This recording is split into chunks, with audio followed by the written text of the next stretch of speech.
It's not about cost cutting. Although that will be the result for sure. It's about having a structurally more productive environment that is fit for future, given the financial markets and the financial infrastructure world that we're going into.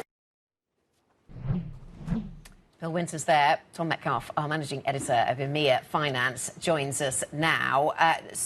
Talk to us about these comments from the CEO. Tom, lower value human capital. Ooh, that sounds pretty bruising. Don't we call those people? Somebody. I think some people, bankers don't call them people. But, oh, right. Okay, sorry. It's lower value human capital.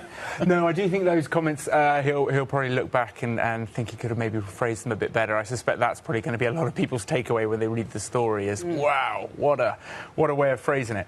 But obviously this speaks to, this huge trend going across banking. And I think it's, you've seen it with HSBC. We understand they're looking at, 20,000 jobs. For Standard Chartered, this would be about, in the order of about 8,000. Largely support staff.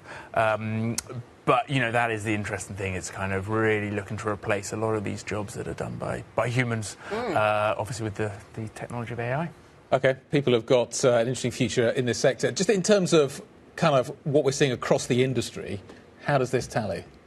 I think 10-15% is sort of what executives are kind of thinking about. That seems to be the baseline in terms of where they're looking to get efficiencies. I think there is a distinction between like the total number of jobs in finance, which may well actually increase, at least in the short term, just because you need different types of expertise. But certainly some kinds of jobs, data entry, anything more routine mechanical, you're going to see that become a much smaller part of the finance workforce. Do we have any more clarity in terms of the investments that these banking executives are putting into AI? I mean, do we just assume that they're going to be investing more through 2026 into 2027? How much commitment is there? How much ability is there from their boards to back that kind of investment? Yeah, I think that's exactly the right time frame for, where you'll see that capex increase and you're probably not going to see anything on the bottom line. But no, I think every bank you talk to, AI is, right at the top of their agenda. And I think just institutionally, they're all pushing for this. What's interesting is we're hearing, on the regulatory side, there's obviously plenty of concern and, perhaps the sense that maybe the industry is getting ahead of itself, right? Like the technology,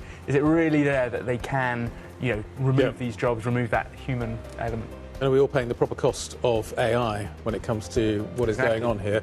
Look at these companies that are losing money on that story. Tom, thank you very much indeed.